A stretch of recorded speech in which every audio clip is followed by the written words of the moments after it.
farmers used to lose confidence and lose their lives because the Telangana farmers are more self-respected people. If they take loan, they feel that it should be given back.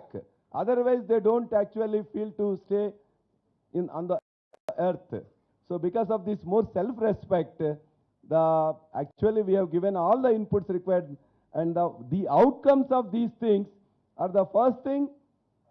Now almost the groundwater level has come from 13.27 earlier, it is now in the 9.19 meters. The second thing, the suicides came from 1348 to right now in 2014 to now 440 in 2020.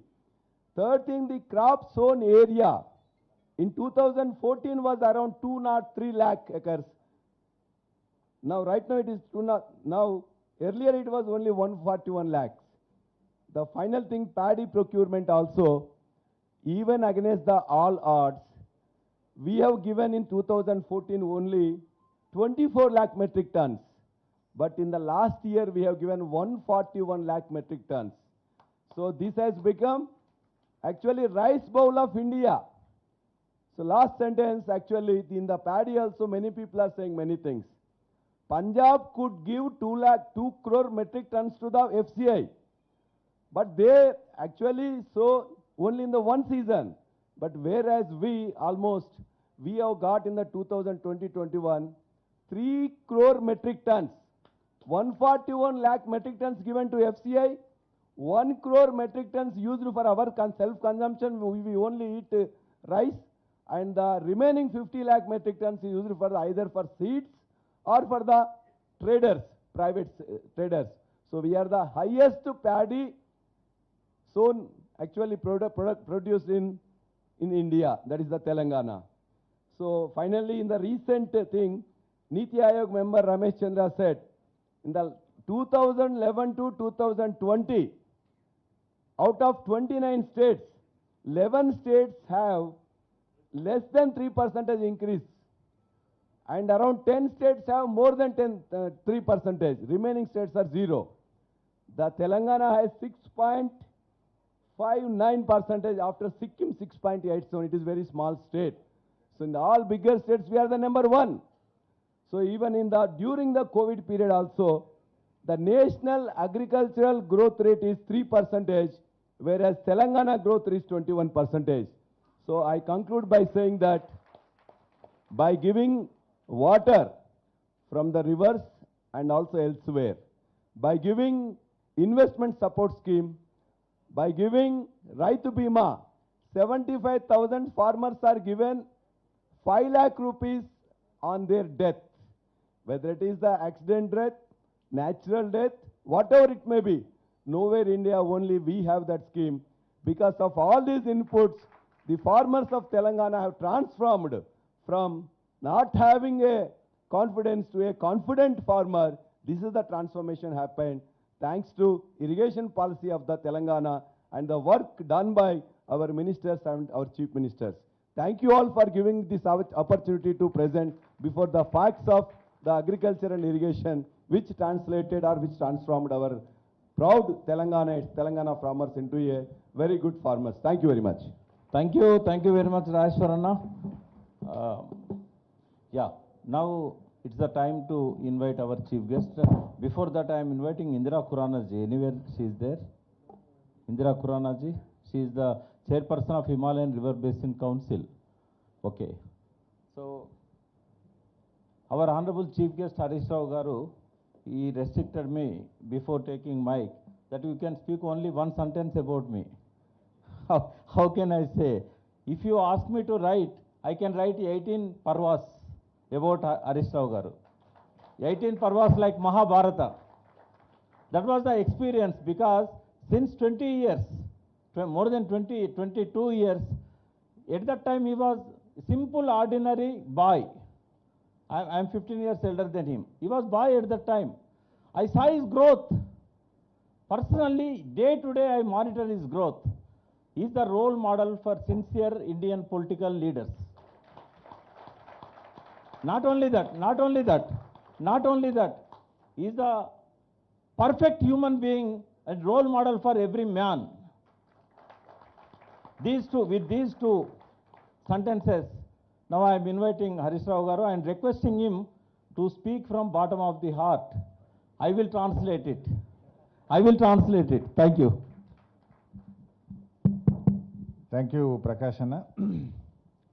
గౌరవనీయులు సభాధ్యక్షత వహిస్తున్న రాష్ట్ర irrigation development corporation chairman V Prakash అన్న గారికి, and waterman of India Magsaysay award winner doctor Rajendra Singh ji, అదేవిధంగా రాష్ట్ర రైతు బంధు సమితి అధ్యక్షులు గౌరవనీయులు పెద్దలు మిత్రులు పల్లా రాజేశ్వర రెడ్డి గారికి, మరి ఇంజనీర్స్ జేఏసీలో పనిచేస్తూ ఉద్యమంలోనైనా తర్వాత ఉద్యోగిగానైనా రాష్ట్రాన్ని పునర్నిర్మాణంలో చాలా క్రియాశీలకమైన పాత్ర పోషించినటువంటి మా మిత్రులు పెద్దలు వెంకటేశం గారికి, గౌరవనీయులు రిటైర్డ్ ఇంజనీర్లు అయినటువంటి పెద్దలు మరి ఆనాడు కేసీఆర్ గారికి మంచి ఆలోచనలు కల్పించడంలో రాష్ట్రాన్ని ఎలా ముందుకు తీసుకుపోవాలో మరి అనేక తమ అనుభవాన్నంతా కూడా జోడించి ఎంతోమంది మేము రిటైర్డ్ అయినా రాష్ట్ర అభివృద్ధి కోసం ఇంకా పనిచేయడానికి సిద్ధంగా ఉన్నాం, వీఆర్ నాట్ టైర్డ్ అని వారి యొక్క అమూల్యమైనటువంటి సమయాన్ని వారి విజ్ఞానాన్ని ఈ రాష్ట్ర ప్రజలకు అందించినటువంటి పెద్దలు శ్యామ్ ప్రసాద్ రెడ్డి గారు, దామోదర్ రెడ్డి గారు, కార్యక్రమంలో ఉన్న రిటైర్డ్ ఇంజనీర్లు, వివిధ రాష్ట్రాల నుంచి వచ్చినటువంటి మరి ఈ ప్రోగ్రాంలో పాల్గొనడానికి వచ్చినటువంటి మిత్రులకు, మీడియా మిత్రులకు అందరికీ పేరు పేరున నమస్కారం. मैं पहले राजेंद्र नाथ सिंह साहब का शुक्रिया करना चाहता हूं. ये फर्स्ट नेशनल कॉन्फ्रेंस हमारे तेलंगाना में हैदराबाद शहर में रखने के लिए आपका मैं बहुत शुक्रिया देना चाहता हूं. So the concept among this seminar, regeneration of rivers, restoration of tanks, इसको बचा के रखना चाहिए, आगे लेके जाना चाहिए. यही एजेंडा पे हमारा सीएम साहब काम कर रहे हैं. हमारा सीएम चंद्रशेखर राव साहब ने जैसा हमारा राज आते हुए आवर स्टेट्स का first flagship program is to protect the rivers, to get the rightful share in river water and to protect the regenerate and the tanks. Actually, Telangana is blessed with a good chain of tank system. Almost we have 46,000 tanks in Telangana, but during the combined state, actually Telangana was a state. Before 1956, we were a separate state by the name Hyderabad state. But in 1956, with some understanding, we were merged into the Andhra Pradesh, and after that our problems started. So these tanks were completely neglected and they got dilapidated. In Telangana, almost 46,000 tanks were there. With these 46,000 tanks, around 25 lakh irrigation used to be done directly, and indirectly another 25 lakhs. So ఈ చెరువులను బాగు చేయాలనేటువంటి ఉద్దేశంతో Honorable CM has started Mission Kaktiya. You know very well, more than anybody, Mr. Rajendra Nath Singh ji. The waterman, during our program, I think in the year 2015, in the year 2017, he came to Warangal district, Narsampet Assembly Constituency, Nekkonda water tank. He celebrated his birthday on the bund of the Nekkonda tank. So that given us boost. In fact, your words, your motivation, and all the way you are coming to Nekkonda and celebrating your birthday gave a big boost to our program. So ముఖ్యంగా ఈ machine Kakatiya అనేటువంటి కార్యక్రమాన్ని ఇది కేవలం ఒక engineering కార్యక్రమంగా లేదా ఇది ఒక కాంట్రాక్టర్ల కార్యక్రమంగా కాకుండా ప్రజల భాగస్వామ్యంతో, ప్రజాప్రతినిధుల భాగస్వామ్యంతో ఉద్యమ తరహాలో ఈ కార్యక్రమాన్ని ప్రభుత్వం ముందుకు తీసుకొని పోయింది. అందువల్లనే మీరు ఒకసారి గమనిస్తే ఎక్కడ చూసినా there was huge public participation in mission Kakatiya program. ఆ సిల్ట్ అంతా కూడా రైతులు స్వచ్ఛందంగా తమ ట్రాక్టర్లు పెట్టి చెరువులో ఉండే శిఖంలో ఉండేటువంటి మట్టిని తీసుకుపోయి తమ పంట పొలాల్లో కొట్టుకోవడం కానీ, అదేవిధంగా ప్రజాప్రతినిధులు అందరూ కూడా భాగస్వామ్యమై మన ఊరు మన చెరువును మనం బాగు చేసుకోవాలనేటువంటి ఒక స్పిరిట్తో పనిచేసినాం. ఏ ఉద్యమ స్ఫూర్తితోనైతే రాష్ట్రాన్ని సాధించుకున్నామో అదే ఉద్యమ స్ఫూర్తితో గౌరవ ముఖ్యమంత్రి కేసీఆర్ గారి నాయకత్వంలో రాష్ట్రంలోని 46 చెరువులను మనం ఈరోజు రివైవ్ చేసుకోవడం జరిగింది. ఇది నిజంగా ఒక అద్భుతమైనటువంటి ప్రక్రియ. ఈరోజు రాష్ట్రంలో ఏ చెరువులో చూసినా మీరు ఒక్కసారి గమనిస్తే ఈసారి వర్షాలు బాగా పడ్డాయి. గతంలో కూడా నేను ఎమ్మెల్యేగా పనిచేశాను ఉమ్మడి రాష్ట్రంలో. ఒకసారి రాష్ట్రంలో బాగా వర్షాలు పడ్డాయంటే నెక్స్ట్ డే హెడ్లైన్స్లో ఇంతమంది చనిపోయారు, ఇన్ని చెరువులు తెగిపోయినాయి, ఇన్ని పాడి పశువులు చనిపోయినాయి, ఇన్ని ఎకరాల పంట నష్టం జరిగింది. It's a common phenomena. But after mission Kakatiya మీరు చూస్తే ఎన్ని వర్షాలు పడ్డా, కుంభవృష్టి పడ్డా కూడా ఎక్కడా చెరువులు తెగిపోయినాయి అనేటువంటి అవసరమే, ఆ ప్రశ్నే రాలేదు, ఉత్పన్నమే కాలేదు. అంటే అంత మంచి క్వాలిటీ ఆఫ్ వర్క్ జరిగింది. అంత మంచిగా మా ఇంజనీర్లు కష్టపడి బాగా పనిచేస్తున్నారు. అది ఇలా మిషన్ కాకతీయ ఇచ్చిన ఫలితం. భూగర్భ జలాలు పెరిగినాయి. మరి రైతులకు పంట పొలాల్లో కూడా అద్భుతమైనటువంటి వాళ్ళ అవుట్కమ్, అంటే ఆ పంట పొలాల్లో వాళ్ళ పంట దిగుబడి బాగా పెరిగింది. మీరు వాళ్ళ ఎరువుల, రసాయనిక ఎరువుల వాడకం కూడా బాగా తగ్గింది. ఇలా అనేక లాభాలు ప్రత్యక్షంగా పరోక్షంగా మిషన్ కాకతీయ అద్భుత ఫలితాలను అందించింది. ప్రతి వర్షపు చుక్కను ఒడిసి పట్టింది మిషన్ కాకతీయ కార్యక్రమం. ఇంతకుముందు ఏమయ్యేది, పడ్డ ప్రతి చుక్క చెరువుల్లో ఉండాల్సిన నీరు వంకల్లో, వాగుల్లో, నదుల ద్వారా సముద్రంలో కలిసిపోయింది. కానీ ప్రతి చుక్కను ఒడిసి పట్టే విధంగా తూములు బాగా చేసినాం, అలుగులు బాగా చేసినాం, కట్టలను బలోపేతం చేసినాం. ప్రతి నీటి చుక్కను ఒడిసి పట్టి మరి ఆ భూగర్భ జలాలు పెరిగే విధంగా, చెరువుల కింద ఆయకట్టు పెరిగే విధంగా, మరి గ్రౌండ్ వాటర్ టేబుల్ పెరిగే విధంగా అద్భుతంగా మిషన్ కాకతీయ కార్యక్రమం పనిచేసింది. ముఖ్యమంత్రి గారి ప్రయత్నం అంతటితో ఆగలే. ప్రతి వాగు మీద, వంక మీద చెక్ డ్యాములు కట్టాలని చెప్పి ఆల్మోస్ట్ రాష్ట్రంలో 4000 చెక్ డ్యాములు 6000 కోట్ల రూపాయలతో ఈరోజు నిర్మించడం జరుగుతూ ఉంది. అంటే ప్రతి వర్షపు చుక్క కూడా ఆ వాగులోనే ఇంకాలి, ఆ నదిలోనే ఆ ప్రాంతంలో భూగర్భ జలాలు పెరగడానికి దోహదపడాలి అనేటువంటి ఉద్దేశంతో ఎక్కడికక్కడ చెక్ డ్యాముల నిర్మాణాన్ని చేపట్టడం జరిగింది. ఈ చెక్ డ్యాములు కట్టకపోతే ఏమవుతుంది, వాగుల్లో నుంచి నదుల్లో నుంచి నీరంతా సముద్రంలోకి పోయింది. మనం ఎక్కడికక్కడ చెక్ డ్యాములు కడితే ప్రతి నీటి చుక్క కూడా ఆ చెక్ డ్యాముల దగ్గర, ఆ వాగుల్లో, వంకల్లో, నదుల్లో ఆగి తద్వారా భూగర్భ జలాలు పెరగడానికి దోహదం చేసింది. అటవీ సంపద పెరగడానికి దోహదం చేసింది. గ్రౌండ్ వాటర్ టేబుల్ ఎంతో పెరిగింది. ఇది ఒక అద్భుతమైనటువంటి ప్రయత్నం కూడా మన రాష్ట్రంలో మనం చేసుకోవడం జరిగింది. ఇన్ఫ్యాక్ట్ పడవాటి నీళ్లు మనం ఏదైతే వరి పొలాలు పండించుకుంటే యాసంగి పంటలో జాలు నీళ్లు కూడా ఇంతకుముందు వాగుల ద్వారా సముద్రంలోకి పోయేది. ఎండాకాలం వస్తే పశువులు నీళ్లు తాగడానికి వాగుల్లో, చెరువుల్లో, నదుల్లో నీళ్లు ఉండేటి కావు. కానీ చెక్ డ్యాములు కట్టిన తర్వాత ఆ భూగర్భ జలాలు పెరగడం, ఆ చెక్ డ్యాములలో ఈ పడవాటి నీళ్లతో సంవత్సరం అంతా 365 రోజులు కూడా ఈరోజు నీటి లభ్యత వచ్చి నిజంగా నదులన్నీ కూడా రిజనరేట్ అయినాయి, వాగులన్నీ కూడా రిజనరేట్ అయినటువంటి పరిస్థితి. మనం చూస్తే మన గోదావరి మీద 5 బ్యారేజీలు కట్టుకున్నాం మనం. సుందిల్లా, అన్నారం, మేడిగడ్డ బ్యారేజీలతో పాటు కింద సమక్క బ్యారేజ్ నిర్మాణం పూర్తి చేసుకున్నాం, చనాక కోరాట బ్యారేజ్ పూర్తి చేసుకున్నాం, ఎల్లంపల్లి బ్యారేజ్ను పూర్తి చేసుకున్నాం. ఈ బ్యారేజీలన్నీ పూర్తి చేసుకున్న తర్వాత 300 కిలోమీటర్లు గోదావరి నది జీవనదిగా మారిపోయింది. ఇంకా అది ఎండిపోయే ప్రశ్నే లేదు. ఇంతకుముందు బ్యారేజీ లేకపోతే నీళ్లు నేరుగా సముద్రంలో కలిసిపోయేది. కానీ ఇప్పుడు ఆ బ్యారేజీలతో 300 కిలోమీటర్ల నది ఇవాళ ఒక జీవనదిగా మారిపోయినటువంటి పరిస్థితి మన కళ్ళ ముందు స్పష్టంగా కనబడతా ఉంది. అంటే ఒక మంచి ఏబుల్ లీడర్షిప్ ఉంటే, పట్టినటువంటి నాయకుడు ఉంటే, పట్టుదల ఉంటే కానిదేది లేదు అని 7 ఏళ్లలోనే రుజువు చేసిన ప్రభుత్వం ఇవాళ టీఆర్ఎస్ ప్రభుత్వం, ముఖ్యమంత్రి కేసీఆర్. ఎందుకంటే ఇంతకుముందు మనం చూసినాం, ఒక్క బ్యారేజ్ కూడా వాళ్ళు పూర్తి చేయలేకపోయింది. ఈవెన్ ఇన్ఫ్యాక్ట్ ఎల్లంపల్లి బ్యారేజ్ కూడా టీఆర్ఎస్ ప్రభుత్వం వచ్చినాకనే మళ్ళీ దాన్ని కూడా పూర్తి చేసినటువంటి పరిస్థితి. సో ఇన్ని బ్యారేజీలు నిర్మాణం చేసి గోదావరి నదిని జీవంగా మార్చుకోగలిగినాం. అంటే అన్ని రిజర్వాయర్లను కూడా మనం అద్భుతంగా ఇవాళ నిర్మించుకొని పెద్ద ఎత్తున 141 టీఎంసీల రిజర్వాయర్లను కూడా గోదావరి మీద మనం నిర్మించుకున్నాం. ఈరోజు పరిస్థితి ఏంటంటే నదికి కొత్త నడక నేర్పారు మన ముఖ్యమంత్రి కేసీఆర్ గారు. నీరు పల్లమెరుగు అనేది మనకు తెలుసు, కానీ ఆ నీటిని వెనక్కు తెచ్చి నదుల్లో పారించినటువంటి చరిత్ర కూడా ఇవాళ టీఆర్ఎస్ ప్రభుత్వానికే దక్కింది.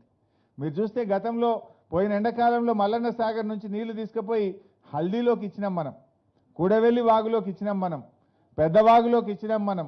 ఇట్లా ఆ నీళ్లను వెనక్కు తెచ్చి ఆ ఎండాకాలంలో మార్చ్, ఏప్రిల్, మే నెలల్లో కూడా ఆ ఎండల్లో కూడా నదుల్లో నీటి పారకాన్ని ఇవాళ చూసి ఆ ప్రాంతంలో భూగర్భ జలాలు పెరగడం, పంటలు కాపాడుకున్నటువంటి పరిస్థితి ఇవాళ టీఆర్ఎస్ ప్రభుత్వం అద్భుతంగా సాధించగలిగింది.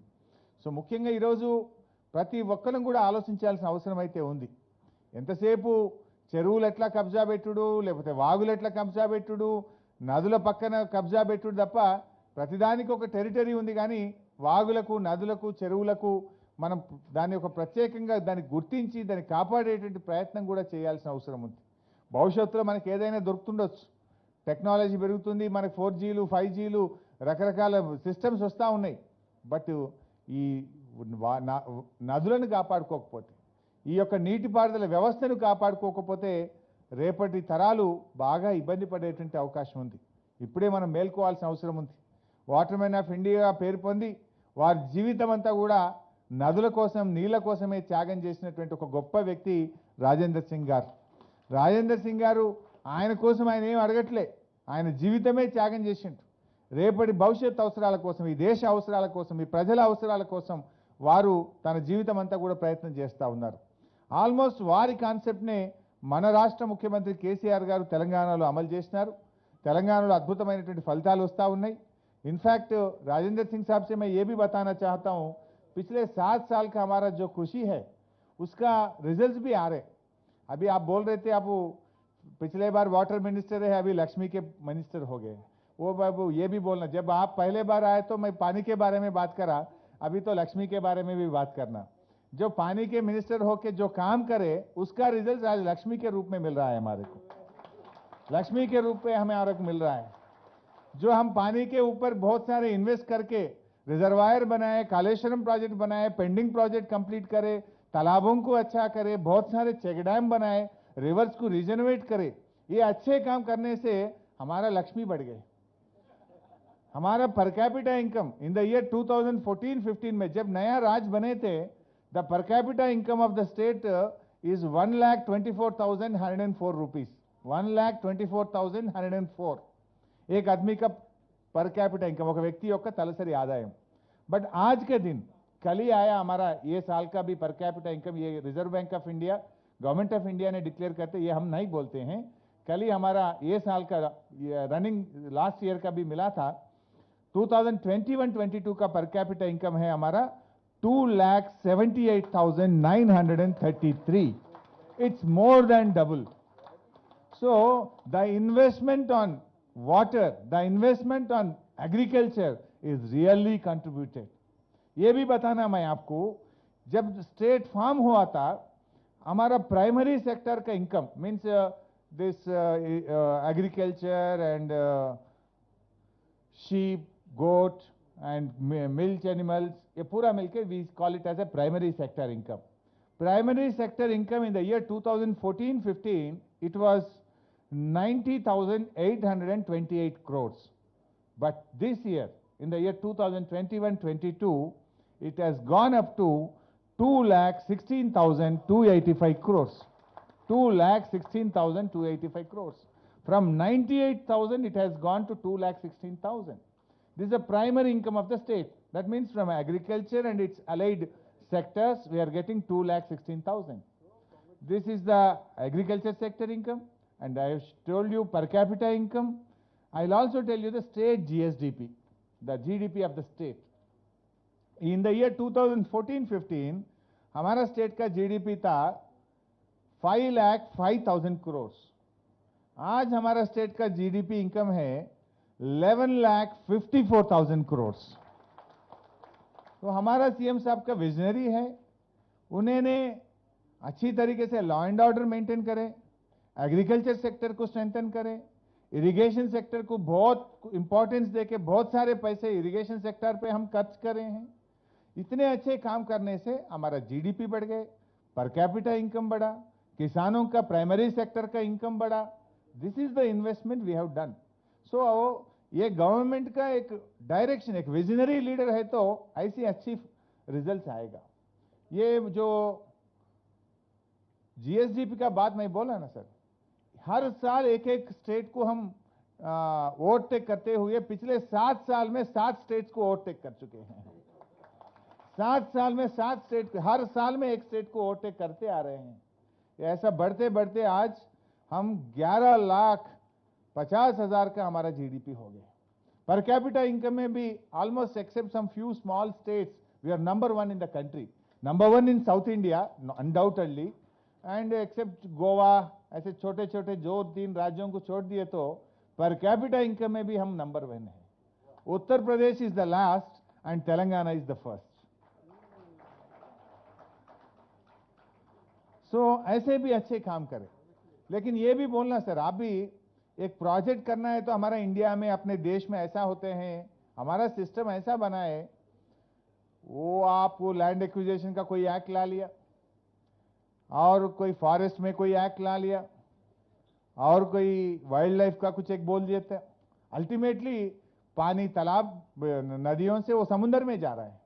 वो नदी का पानी जो बारिश का पानी अपना भू में इंडिया में आ रहा है उसको हम यूज करने की जरूरत है, लेकिन विजडम होना चाहिए उसके लिए। The rulers and particularly government of India has to change the ideology and some rules and systems and acts. क्या हो रहा है सर आज के दिन, ये एक प्रोजेक्ट को डिजाइन करके उसका एस्टिमेट बना के डीपीआर बना के आप पूरा क्लियरेंसेस लेने में ही 2 साल 3 साल चले जाता, 3 साल उसमें ही चले जाता। आपका फॉरेस्ट क्लियरेंस, हमारा कालेश्वरम प्रोजेक्ट के लिए तो हम फॉरेस्ट क्लियरेंस लेने के लिए मैं तो 2-3 महीना दिल्ली में ही बैठा। सीडब्ल्यूसी में तो हर डायरेक्टरेट में टेबल पे फिरना पड़ा मुझे।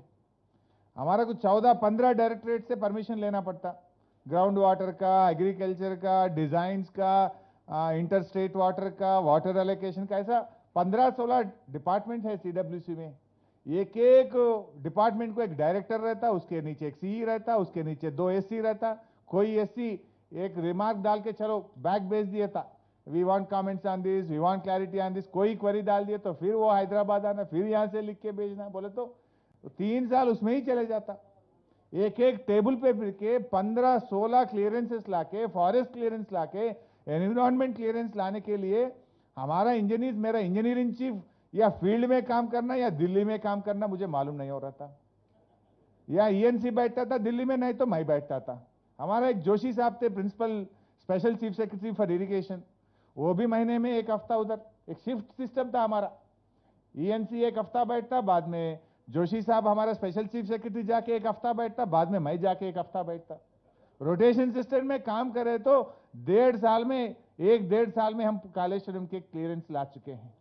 इतना तकलीफ है, फिर भी हमारा सीएम साहब ने इतना, हर दिन सुबह उठे थे ही पहले उनका प्रोग्राम होता है, आज काम कितना हुआ, मिट्टी कितना निकाले, कंक्रीट कितना निकाले, परमिशन कितना आया, कितना मशीन काम कर रहे, कितना लेबर काम कर रहे, कितना इंजीनियर्स काम कर रहे, ऐसे रिव्यू करते करते है 3.5 साल में इतना बड़ा प्रोजेक्ट कालेश्वरम प्रोजेक्ट को हम कंप्लीट कर चुके हैं। एक बार मैं आपको एग्जाम्पल भी देना चाहता हूं। थोड़े प्रोजेक्ट्स अपना देश में अगर से आप देखें तो sir, one of the biggest project like Kaleshwaram, of course Kaleshwaram is the world's biggest multi-lift irrigation project, world's biggest multi-lift irrigation project. We lift water from 90 meters to 650 meters. Sardar Sarovar project को एक बार आप देखें तो सर, सरदार सरोवर प्रोजेक्ट तो contemplated in the year 1961, but permissions लेने के लिए, clearances लेने के लिए उनको 19 साल लगा। 1980 में फिजिकल वर्क शुरू करके वो लोग कंप्लीट करे 2017 में। Almost they took 27 years to complete Sardar Sarovar project, but whereas Kaleshwaram we have done it in 3.5 years. ऐसे ही देखे तो बहुत सारे इंदिरा सागर मध्य प्रदेश का 1984 में शुरू करे, 2005 में कंप्लीट करे, उसके लिए 21 साल लगा है। ऐसे जो भी हमारा स्टेट में भी एक बड़ा प्रोजेक्ट है श्री राम सागर प्रोजेक्ट, वो 1964 में नेहरू साहब ने जो फाउंडेशन करे थे वो कंप्लीट हुआ 1978 में, उसको लगा 14 साल लगा है। ऐसा कोई प्रोजेक्ट, वो दिन में कम से कम लैंड एक्विजिशन इतना तकलीफ नहीं था, फॉरेस्ट का इतना परेशानी नहीं था, इतने एक्ट नहीं थे, इतना झंझट नहीं था, इजी जमीन acquisition is used to happen very easily. But in the system हम इतने बड़े रिजर्वायर, परसों in the 23rd of this month, Honorable CM has inaugurated the biggest reservoir of Kaleshwaram project, Malana Sagar, a 50 TMC reservoir, was inaugurated by our Honorable Chief Minister. Actually ये reservoir के बारे में बताना है तो कहीं हम रिजर्वायर बनाते नदी के लग के नदी के साथ रिजर्वायर बने थे, जो नदी में पानी और रिजर्वायर में रोकने के लिए अपन रिजर्वायर बनाते। एक तेलंगाना ऐसे एक टिपिकल टेरेन है, यहाँ पर नदी बहलता है 90, 90, 70, 80 मीटर में नदी बहलते हैं। तेलंगाना है 500, 600 मीटर्स के ऊपर तेलंगाना है। यहाँ तो नदी नहीं है, पानी तो वहां जा रहा है। सो पानी को उठा के लाए, जहां पर नदी नहीं है वहां पर 50 टीएमसी का रिजर्वायर कहीं बना इंडिया में बोले तो सिर्फ तेलंगाना में बना, that is Mallanna Sagar. Without river, not across the river, जहां पर एक बड़ा रिजर्वायर है, that is only Mallanna Sagar we built in Siddipet district, which is 50 kilometers away from Hyderabad. It caters almost, just now my friend Rajeshwar Reddy told, almost 12 to 13 districts का drinking water, irrigation water, industrial needs को it will cater. Also Hyderabad के लिए भी पानी लाते हैं वहां से हम। सो उतना अच्छा रिजर्वायर भी बने। आप मुझे ये डायरेक्शन दिए, आप, मैं बोलता हूं आप डायरेक्शन ही दिए, बिकॉज आप तो इतना अच्छा सच्ची दिल से काम कर रहे हैं, देश के लिए काम कर रहे हैं। इसमें तो आपका कुछ फायदा नहीं है, आप कोई पॉलिटिशियन नहीं है, आपका कोई पॉलिटिकल बैकग्राउंड नहीं है। जब भी आए देश में कहां पर भी कुछ अच्छा काम हो तो you appreciated and you gave some guidance and you told some good words, nothing else. So जब हम मिशन काकतीय का काम कर रहे थे, आप बहुत कुछ हमारे को अप्रिशिएट करे, उसके बारे में जाके स्टॉकहोम में भी बात कर रहे थे आप। So we are very grateful to you sir. And आप मुझे एक बात बताएं, मूसी का भी रीजेनरेट करने के लिए आगे 5 साल में करने के लिए आप बताए थे। Already our honourable CM has started working on Musi river sir. I 100% assure you on a fine morning, आपके 2-3 साल के बाद आपका जन्मदिन मूसी के किनारे पे हम बनाएंगे, मूसी के किनारे पे हम जरूर बनाएंगे। आप खुद हमें अप्रिशिएट करेंगे, वो काम पे हम लगे। बहुत सारे एसटीपी लगा रहे, जो ड्राइनेज वाटर अभी मूसी में आ रहा, अब आगे हम आने नहीं देंगे। We have identified the places, we prepared DPR, पूरा हम एसटीपी भी लगाएंगे और उसको गोदावरी वाटर से भी मिलाएंगे। एंड स्वच्छ पानी, the rain water and the स्वच्छ पानी एंड गोदावरी भी मिला के मूसी को एक अच्छा प्रोजेक्ट, एक जाके बच्चे खेले जैसा, वो पानी पिए जैसा रहना चाहिए। देखो इतना अच्छा हम मूसी को रीजनरेट करते हुए, we are just planned very shortly we are going to launch that program. जरूर एक 3-4 साल के अंदर आपको लेके जाके आपका जन्मदिन मूसी के ऊपर करवाएंगे। So thank you for inviting me to this programme.